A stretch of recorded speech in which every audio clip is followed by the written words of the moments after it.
we certainly appreciate all of you coming, especially on such a cold day. And if anyone has any trouble getting to the polls tomorrow, please call the campaign office. And listen, whether you've decided to vote for me or not, I urge all of you, please vote no on gambling.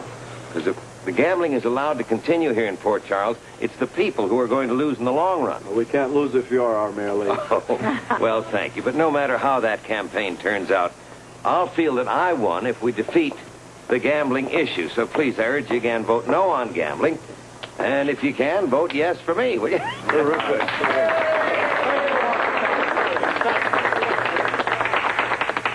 I feel distinctly out of place. Oh, good. For a minute there, I thought you switched your allegiance. Oh, not a chance. No, I was just here to give Lee Roberts good wishes. I'm here because I'm on my way to work. Well, now we can stop being suspicious of each other's motives. Were you down at the dock? Yet, oh, Holly, I wish you could have been there. So many people turned out for Luke. Oh, wonderful. I'm going to go down there myself as soon as I've delivered Robert's message. Oh, Lee. Holly. How nice of you to come. Well, Robert couldn't make it, but he did want me to give you his best wishes on your success for tomorrow. Well, that's very kind of you. I'm surprised the press aren't here. Hoping to bring bad news back to the enemy camp. Perhaps. Well, I'm sorry to disappoint you, but they've already been here. Well, I think they're already bored to tears with all the political rhetoric, tell you the truth. After all, tomorrow's their big day. Holly, I hope you'll remind Robert about the victory dinner tomorrow night. Oh, I don't think he'll be at Luke's party. Oh, you. These Spencerites never give up, do you? I meant Lee's victory party, you silly. At the Versailles Room. Oh, boy, my wife really blew it. Now, here's our opportunity to go to a party at the Versailles Room. She'll be with Luke. Celebrating our victory. Listen, let's continue this debate in where it's warm, shall we? Oh, I have to get down to the dock. Oh, come on and have a cup of coffee. It'll give me my last chance to sway you to our side. Well, I'm afraid I'm unswayable. Well, I'll give you a cup of coffee. Coffee? Yes, please. Thank you. I told them to fill the cups just half full. Nobody drinks a full cup anyway. Very generous of you to supply the coffee, Edward. Thank you. I just hope it's money well spent. Oh, Edward, I think it was an excellent turnout. We're really terribly optimistic, aren't we, darling? Yeah. And I wish I could feel the same way. I just had the most disagreeable hour with Mrs. Greystone.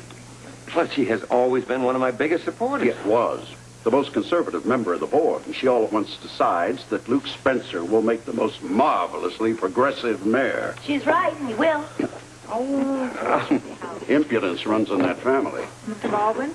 Yes. I was wondering what you think of your opponent's explanation about this spy business. Well, I thought Luke was very clear on why he did what he did. I'm not sure if he's a hero or a villain. I'm afraid you're going to have to make your own judgment on that. So this blasted business about Grant, he's got the voters all in a quandary. Holly, do you have any idea how the attorney's office is going to feel about Grant? Oh, I wish I did. Even Robert doesn't know. He's working on it right now. Don't tell me. They didn't go for it. Pretty obvious, huh? Very. Yeah, well, I'm sorry. I did all I could. Thank you, Robert. I'm sure you did. I'm assuming, he, Grant, that you are on our side. I think you know the answer to that. Yeah, I know it. That's me, Robert. But, you know, the gang of three out there, they're not too sure. They're not quite sure where your loyalties really lie. Oh, come on. How can they question my loyalty? I returned the disc, didn't I? History as far as they're concerned. You've got to start naming names, pal. Look, they're suspicious of you enough as it is. You clam up now, they're going to assume you're DVX. They'll act accordingly. Huh? Well, I guess I don't have any choice then. Meaning what? You won't cooperate, they prosecute. They'll use your silence against you. You know that. They're going to be back here shortly. They're going to want to interrogate you, and they're going to expect something. Now, are you going to talk, Grant?